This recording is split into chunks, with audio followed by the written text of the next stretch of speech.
Alrighty. Nice little jam by Scott Buckley. Neon, if you're interested. So, we've got a few minutes here before I have to jump out. So, I thought I would play with this 3D printer part I've been messing with. And just give you a look-see. So, right. Oh, wrong one. Strange. I had this all ready to go. There it is. Those are my bees from several years ago. But so I have this printer.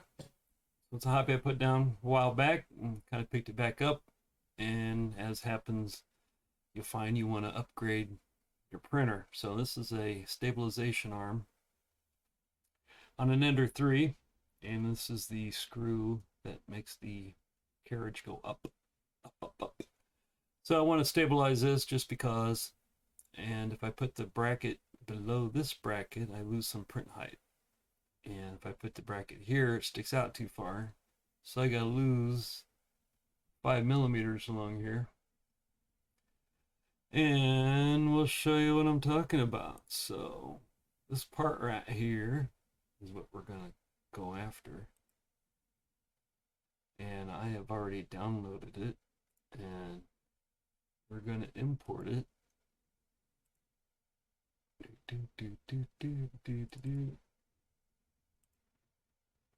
Alright, like that.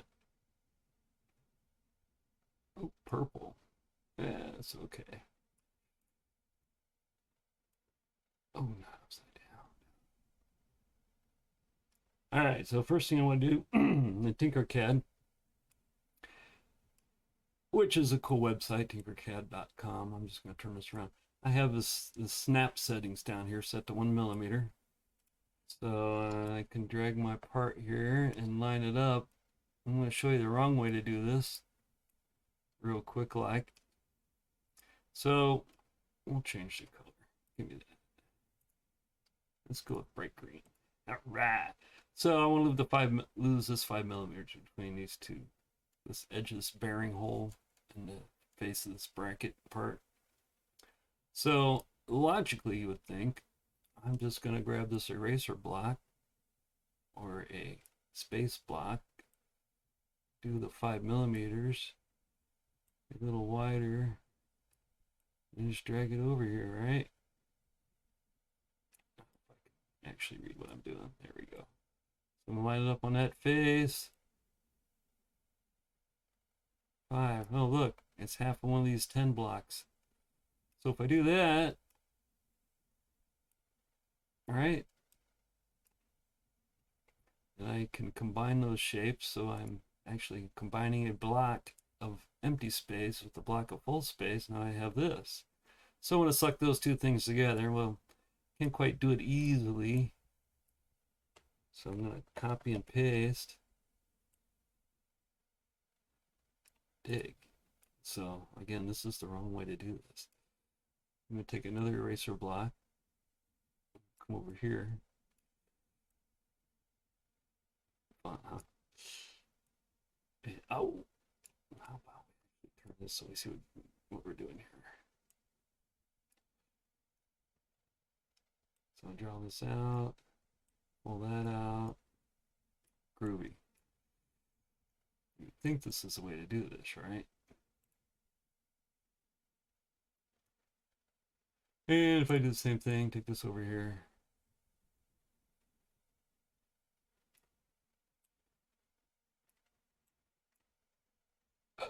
Wrong way.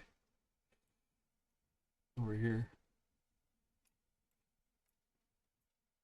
Boom. All right, then I can just put this over here, click, combine them.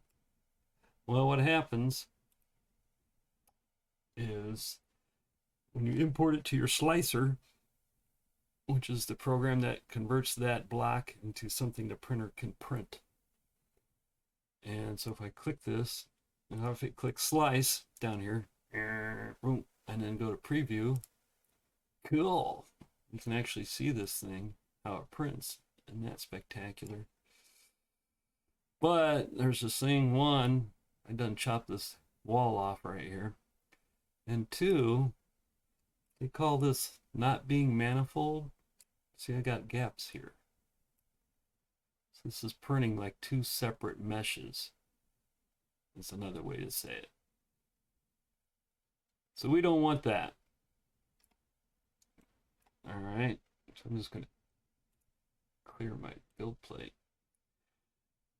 and go back to what we were doing over here. And instead, I'm going to undo this stuff. Undo.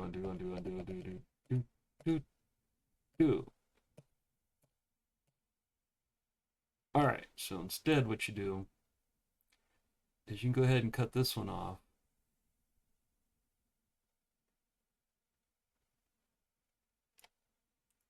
First I want to copy, paste another one over here. So go ahead and chop this piece out. That's great. Oops. Like you would. Now I have this piece. Now while I have this piece, I want to do another operation with this later, so I'm going to copy this and paste it over here.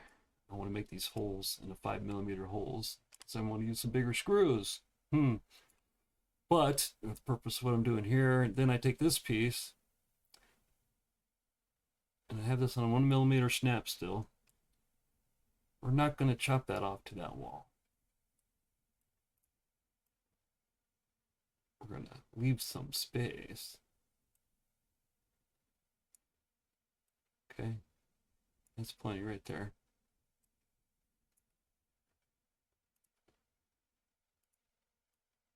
Okay, now make this into one actual piece. Get position here. I'm gonna bring this right up to the edge, inside a little bit. Okay, that's pretty close. But what I want to do is get this right. That's actually pretty darn close.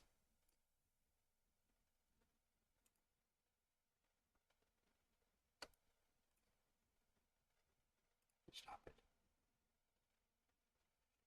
Hey, you know, look, I'm cocking my head. I can't quite see. Let me turn my head around. Oh, look at that. So, this is kind of fun. So, I should be able to turn this, click this piece, turn this map to grid off, and then I can check. Yeah, that's as close as I can get. So, that's all good. So, I'm going to make that one piece. Boom. And now, as I said, I'm going to work on this later, but if I go back over here and I import or bring open maybe this one. Oh, nope. File. Let me find it. Is it this one? I do copy them all over.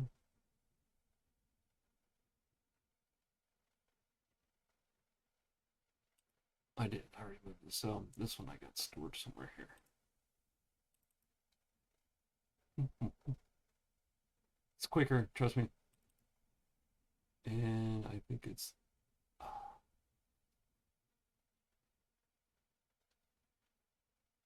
oh, I don't. Anyway, we'll just do it real quick. We'll go back over here. I thought I already had the file stored, but what we'll do, we'll just we'll go ahead and export this as it is. And we'll pull it into Cura here.